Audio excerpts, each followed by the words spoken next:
Something's happening in suburbs right across Australia. Actually, it's been happening for a while now, but recently it has been going through the roof. I'm talking about granny flats. Now, lots of people are thinking about them and even more are building them. But why and how and what do you need to know to join the granny flat party? Kenzie and Melissa are about to embark on their own granny flat journey. They're building one on their property as a home for Melissa's mum, Kathy, and her partner, Andrew. So I was going to ask you the inspiration behind the granny flat, but I have a feeling she's in your arms. That's right, yeah. Who's this? So this is Evelyn, and she's 6 weeks old. Wow. And, yeah, we absolutely love having her around, but obviously looking forward to Mum looking after her once the granny flat's built. So it's a big decision. Was there any hesitation from you at all, or were you just ready to be as close as you could to your granddaughter? It wasn't hesitation, but we recently retired, so we thought that would be the great idea to be near my children, my grandchild. What were your requirements then? We wanted to have a little cozy house, and then that's really appeared to us. And Andrew is an artist; he paints, so we can do that on the porch. So that was really our aim. Time to enjoy yourself. And then we are trying to enjoy it. So Kenzie, you've obviously done the comparisons. How does the cost of a granny flat compare? Essentially, we'll be building a 2-bedroom granny flat. In the price range of 150 to 200,000. Wow. So in comparison to something else like a 2-bedroom apartment, it's about 20% of the cost. The way the house prices are at the moment, it's a no-brainer. Oh, we're excited to watch it all happen and unfold. Yeah, so are we. So what is a granny flat? Basically, it's a small self-contained dwelling either attached to or separate from an existing home. Maximum living space can vary depending on what state you live in, but say in New South Wales, for example, it's 60 square metres, similar in size to a 2-bedroom apartment. Kenzie and Melissa are opting for a detached granny flat, sitting beside their house on a corner block. It'll have 2 bedrooms, 2 bathrooms, kitchen, living area and a large front veranda. So each state and territory has different requirements and you will need to check with your local councils. But if you're thinking about a granny flat, there are a couple of boxes that you need to tick. So let's take New South Wales as an example because this is where Kenzie and Melissa live. The laws have recently changed. So if your block of land is bigger than 450 square metres and has a 12-metre frontage, in most cases you won't need a DA or development application. Now, you still will need to go through a private certifier just to make sure everything's above board. But what it will mean is that your project will get greenlit earlier and you'll be able to move forward with minimum fuss even quicker. Once you've decided you want to go ahead, the next decision you need to make is how you want to build it. Are you up for being an owner-builder? Do you employ a builder to look after it or hire a specialist granny flat company to manage the whole process? Now, Kenzie and Melissa have gone for the latter, a specialist granny flat building company. Now, it is the more expensive option, and my one bit of advice to you would be this. If you are going to go with a specialist building company, make sure that you have done your research into what inclusions come with the build, because once you have signed on the dotted line, any extras that you want to add after the fact, whew, you will pay for them. Different companies will have different inclusions, so make sure you get a full list because granny flats are no longer just a converted garage. They're a complete build. They help with housing availability and affordability, but make sure you know what you're paying for. I've got to say, I'm a little bit surprised. We have not had the greatest weather, and I was half expecting just a slab to be down, but this is great. Is it getting exciting now you see it come together? Yeah, absolutely. The walls are up and we can see the end now, so it's been really good. Kenzie and Melissa are building a granny flat for Melissa's mum and partner. They've chosen a specialist granny flat builder over a basic DIY option. And our finance expert Sarah Leslie has some great tips. For example, you might be able to separate your loan from your existing debts so that you can focus on paying off your non-tax deductible debt first. Because it's not just about getting the cheapest interest rate, it's also about making sure that you've got the right loan structure so that you can optimise any tax benefits you might be entitled to. And this is where a flexible lender can be important. So before you consider building a granny flat, investigate the tax situation. Also, decide how you want to manage the construction and be very clear on the different options. What was actually the final thing that got you guys over the line with actually going with a specialist granny flat building company? I think because the company was local. Yeah. And they sort of covered everything, and we were able to communicate with them what we wanted, and they just sorted everything out for us. Another huge benefit of having someone to do everything for you is the speed. From the start of this build to completion will only take 15 weeks. And if you plan to rent your granny flat, the sooner it's finished, the sooner the money will start to come in. It's gone up so quickly, we can start measuring and, you know, looking at what furniture goes where, and, you know, it's a really exciting time. Now, there are some more decisions you'll need to make regarding the ongoing management of expenses. Whether you have relatives or a tenant living in the second dwelling, you'll need to consider whether you're going to have shared or separate water, gas and even electricity meters, and who's going to pay to maintain the yard. As always, regardless of who the parties are, whether it's family or not, it's always a great idea to have it all down in writing. By week 7 of the build, the exterior is largely done. And in the next couple of weeks after that, the interior really starts to come together. Wow, it's inside where you can see the real changes taking place. I mean, the beautiful thing about a build like this is once you've got your roof on, everything can be done inside. So now we've got all the plaster up, the electrical's in, tiling all throughout the house for ease of cleaning. In the final few weeks, the project really comes together as floors are finished, fittings are installed, and big ticket items like the kitchen take shape. It all really does happen very quickly, and after 15 weeks, the new place is looking brilliant. So this is the house Kathy and Andrew are moving from. 4 bedrooms and a garage into a granny flat. As you can imagine, there's a fair size difference, therefore one very big problem. A whole house full of furniture, a lot of memories and a lot of stuff to cram into a much smaller space. So how do you downsize?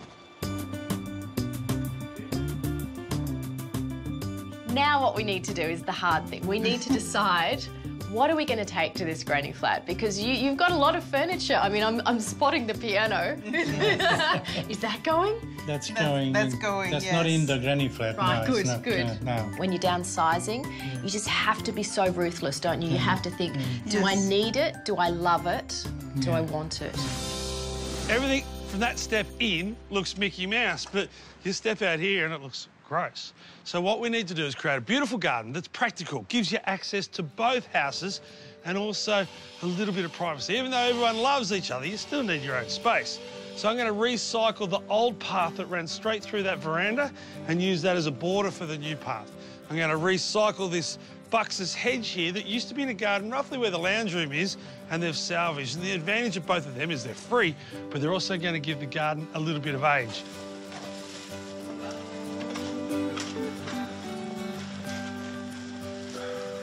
Now, traditionally, when you're transplanting something, you have the hole pre-dug so your plant's out of the ground for the shortest amount of time. I had a crack at digging here, and I got about half a spade in. So all I've done is turn over as much as I can. I'm actually going to place the hedge on top of it and then backfill with some beautiful fresh soil. And I'll sell it as a raised garden bed. But in other words, the plant will do just as well, and as it gets established, it'll still go through what I've turned over. I'm using the old bricks, and I like the synergy between the old house and the new granny flat. It ties the two in together, tells a bit of a family history and story of the land. And what I'm doing is I'm going to lay them with a string line along this dead straight line, but around here with the curve, I've done it by eye.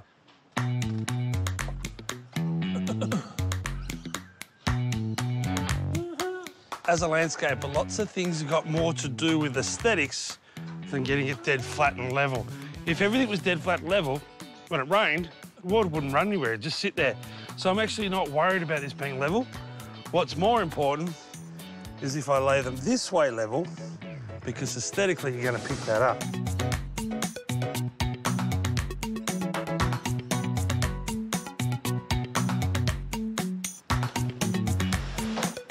Always been a fan of crushed granite for a couple of reasons. The first one is you can change the appearance of a place without spending a lot of money on the materials. This whole path's going to cost me less than a couple of $100.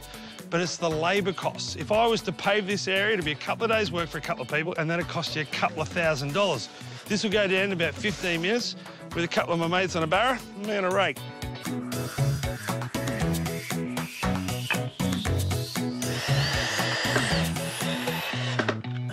Now, we don't need any big security fence to divide these two gardens. We just need a nice privacy screen. So we're going to plant camellias either side of this little store-bought gate. $65, I wouldn't be able to make it and buy the materials for that. Nowhere near it. Post on either side, painted white, looks $1 million. I'm helping Kathy and Andrew downsize their 4-bedroom home. One thing there's certainly a lot of in this house is artwork. Andrew is such a talented painter, but all these pieces simply won't fit in the granny flat. I'm going to keep them on storage until the next exhibition. Okay, great, because obviously we're quite limited for wall space here. So I think probably the best way to do it is to just choose special pieces, things that mean a lot to you now. I mean, you can always rotate your artwork, can't you? You can always bring things and that's right. try new, definitely. Okay. Cabinets like this, obviously, you know, with the television, you need to have somewhere to store all of that stuff, but we've only got that one wall in the lounge room, so maybe we could get away with something a bit lower, perhaps like a console. Takes up less space. That's right, when you have tall pieces of furniture like this in small rooms, visually it crowds the room. You're better to get things at a lower level to leave us more wall space so that we can perhaps put your paintings up. Do you think that's better? It keeps it open and fresh. Oh, this is a lovely sunny room. It's full of stuff, though. The books are most precious things because I kept all these old ones from long time ago. They're so beautiful. Maybe we can incorporate some of these into your styling. You know, sometimes little groups of books can look beautiful. Yes, that would be lovely. Now you have 3 desks in here and there's only 2 of you, so do you need 3?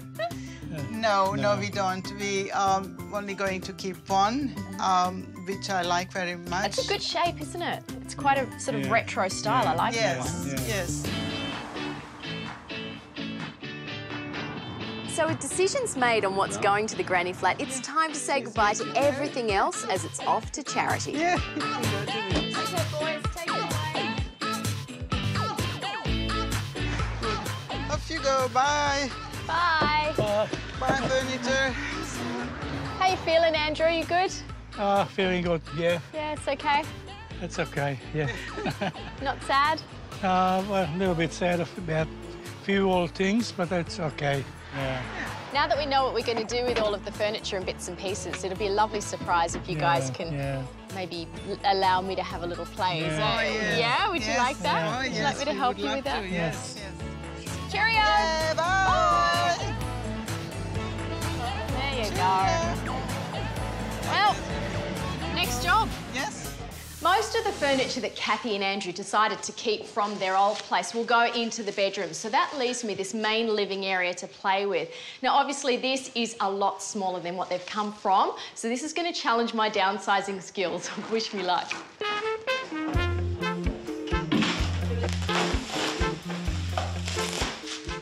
Being open plan, this space doesn't really have a focal point. So what I'm going to do here is I'm actually going to make one with Andrew's painting.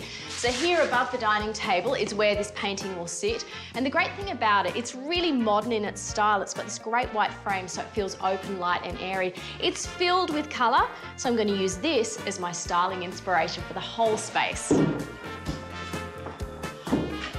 Kathy and Andrew had a big round table at their last place and they absolutely loved it. So I think this is a much better choice. The reason being that when you do have a thoroughfare like this, when you know that people are going to be walking through it a lot, you can tuck the table in closer to the wall, but when you know you've got guests around, have a cup of tea, a meal, you can actually give yourself a bit more space. But really... I can do that. See, there you go. I can do that. Didn't really need 2 of us.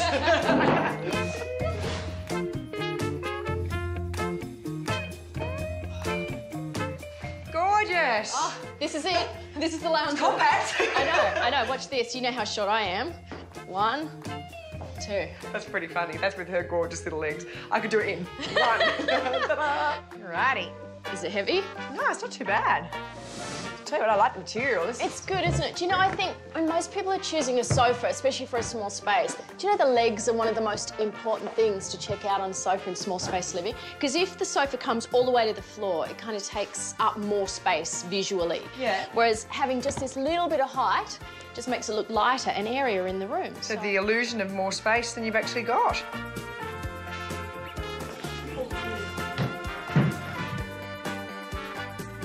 Okay. That looks good. Do you know what? It is tight. It's very compact, but when you sit down, that's fine. That's all you need. There's plenty of room. It's the way to watch the show. Better Homes Friday night? Yep.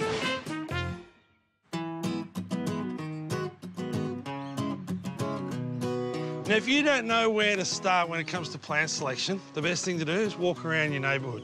I like to check out the worst house in the street because you know if a plant survives there, it's going to survive at your house. If you've got a shady spot in the garden and you want to introduce some colour in the middle of winter, which is probably a tough task, this is what you need. It's called Plectranthus. It's sun kisses. Now, look at those flowers. They're really going to brighten up any dark spot in the garden. All you need is dappled light like this, and you get these kind of results. With plants like this Blechnum or little ferns and palms, what I like to do is rather than just plant them, I like to plant them and then present them, which means I'm pushing them towards where you're going to view them the most. It makes them look more natural, and it means you can see the pretty part. Now, I've heard lots of different stories about how thick you should put your mulch down.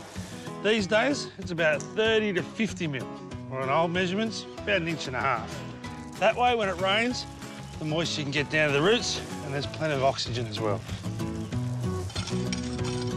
Just here, thanks, Jace. Yes, sir. Actually, laying turf's that easy. Anyone can do it. I'm laying some Sir Walter. I reckon it's the only grass that's going to do really well under all these trees in sort of semi-shade. Now, when it comes to grass, I reckon you can compare it to painting inside the house or putting the carpets down. I reckon it's the cheapest thing you can do that can make the biggest difference, you know? Spending sort of that $10 to $14 a square metre when building a house costs $2,000 a square metre, it's big bang for your buck. Let's see how Jace is going. Whoa. Hey, Dan. Jason, this is beautiful. Amazing. Best part of the day, Yeah, water he the loves lawn. the hose pipe. That's awesome. Far out. It just actually looks like this garden's been here It forever. does. It looks so established. Well, it's super important because it's such a small space. You're going to be out here a lot. I know they will. There's nothing more important than family, and building a granny flat is such a practical and beautiful way for 3 generations of the one family to be together. All right, come on out. Beautiful. Wow. Oh, wow. This is beautiful. Look at this garden. Oh, it's amazing. My God, that Look was... at my Look at old it. Oh, yeah. set. Oh, it came back. See Oh, that? now look Oh, at the gate. Oh, yeah. it's so sweet. That's It's very gorgeous. nice. Yeah, it's amazing. Fantastic. Yeah? It's unreal. Just looks like it's always been here. The colours are beautiful. Yeah. You guys have done a great job. It's amazing. Well, the great thing is the garden is obviously what you're going to look at outside, but should we go and check inside? Yeah, it's more surprising. Yeah?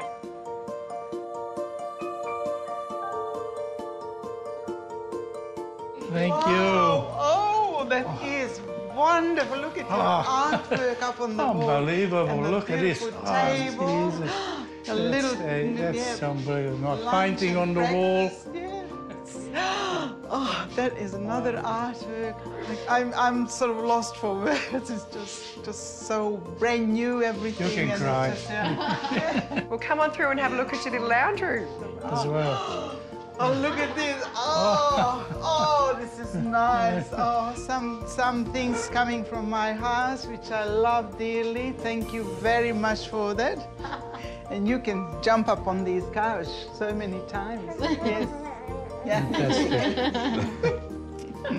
It's wonderful. Thank you very much. Yeah.